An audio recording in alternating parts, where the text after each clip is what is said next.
Hello, sports fan, and welcome to the Packs for Breakfast pre-draft 2023. We're going to go 2023 on this.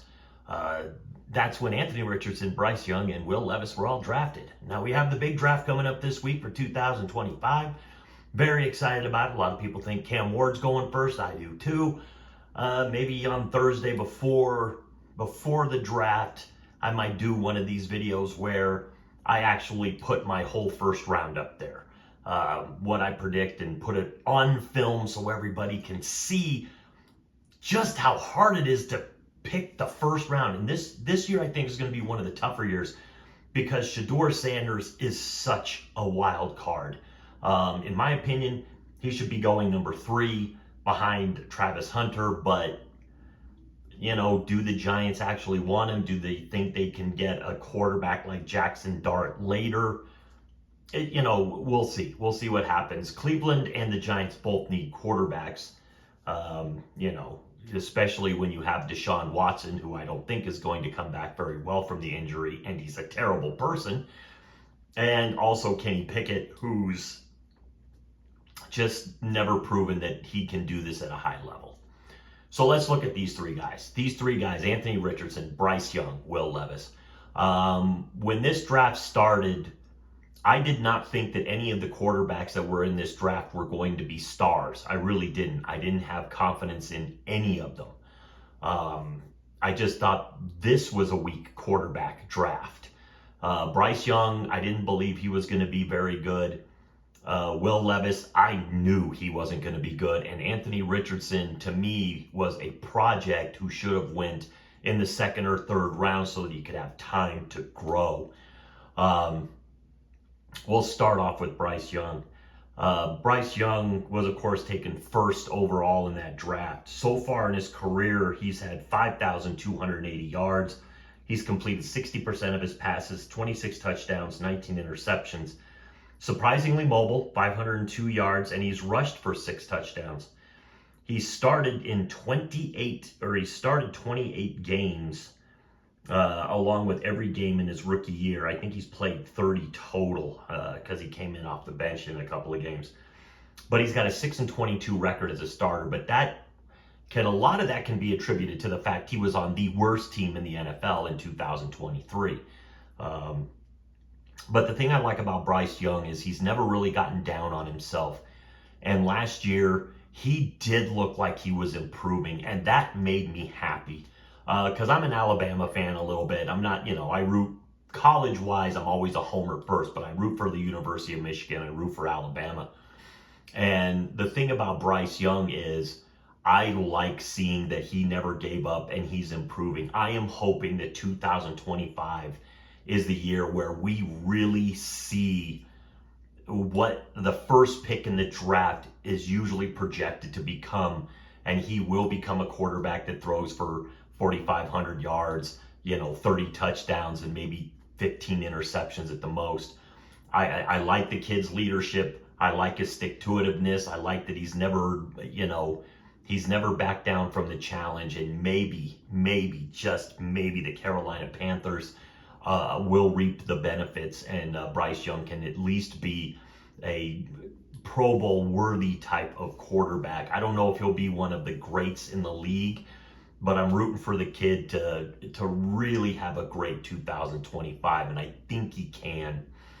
Now we're going to move over to Anthony Richardson. Anthony Richardson is a guy that during the draft, I said this is a reach pick, but this guy, I watched him at Florida. I got a buddy who's a huge Florida Gator fan and watched and told me a lot about Anthony Richardson. Anthony Richardson had a lot of athletic ability, but he was not an accurate thrower. He was not accurate in college. When the windows are bigger to throw into, he was not accurate for a pretty good Florida team. Not typical great Florida football teams, but good. And it's like, and he was not a great quarterback there. He was okay, but he was a combine warrior. He impressed all the GMs that are always fooled by the numbers And of course, the Colts absolutely fell in love with it. So he was the 4th pick in the NFL draft, and that was a total reach. I remember when while the season was going on, they talked about Anthony Richardson, and they say he projected out to be a 3rd or 4th round pick, which is where I think Anthony Richardson should have gone, because he would have gotten time to develop. You don't feel like you're wasting a lot of resources because you've taken him with such a high pick. You feel like you have more of a time to just kind of say, you know what, I don't need this guy to start right away. And if he comes in, and shows something and being a 3rd or 4th round pick, now he's a surprise, and now he's not being considered, he could be considered a bust. He's still young. We'll see. Right now, I'd call him a bust. But Anthony Richardson is thrown for 2,391 yards at this point. He's thrown for 11 touchdowns and 13 interceptions. Once again, the inaccuracy is well on display for all of us to see. But the thing that they love, 635 yards rushing and 10 touchdowns. He has only played in 15 games. And he has accrued 21 total touchdowns. He started all the games that he's played. He only played 4 games in his rookie season because of his injury, which is another problem with Richardson. Can he stay healthy? The problem is, if you look at Anthony Richardson, his mobility is amazing. He can make plays happen.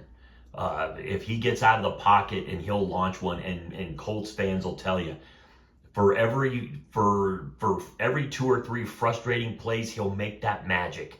And that's the reason you still believe that there's something there for him.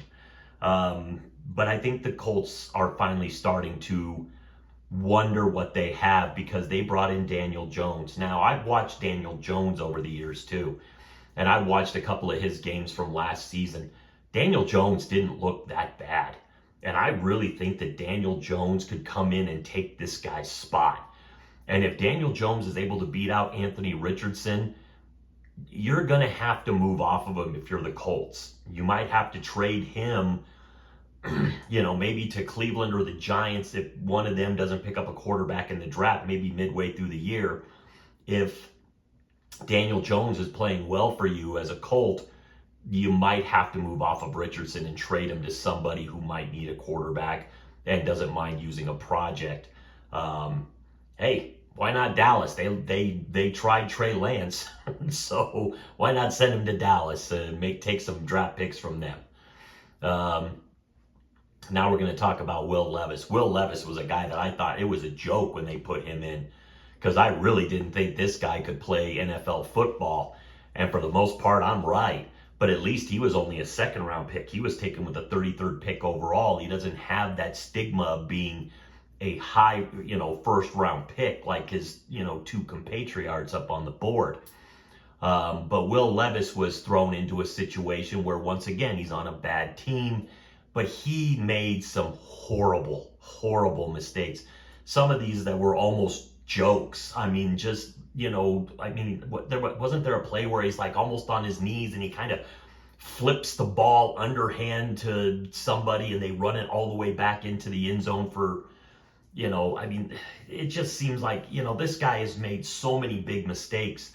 And that's why the Tennessee Titans are going to take Cam Ward with the 1st pick. There's no way they're getting rid of it. They need to get rid of Will Levis. They know they don't have a guy in Will Levis that can lead them. Will Levis, in 21 games, 21 career starts, has 3,899 yards, 21 touchdowns, 16 picks. That's almost more interceptions than a guy who's played 7 or 9 more games in Bryce Young. He does have 240 rushing yards and with a touchdown, but he's not the most mobile guy in the world. He has some athleticism, not a lot. He was sacked 69 times in his career so far.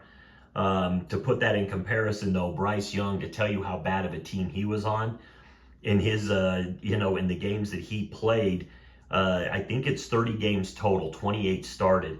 He has been sacked 91 times. 91 times in 30 games. That means he is sacked more than 3 times a game. In his rookie year, he was sacked 62 times, which tells you how bad of a football team he was on. In 2024, he was sacked less than half of that at 29 times.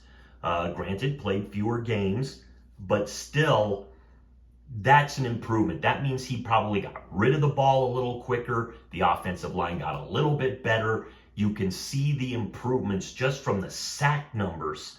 Not to mention he had 4 wins in the previous year. Will Levis, I think that experiment is done. Anthony Richardson is going to have to beat out Daniel Jones. I don't think he can. And if he can't, I think the Anthony Richardson experiment is done. Bryce Young, I think we're about to see a big season from him. And that's All-Star for now.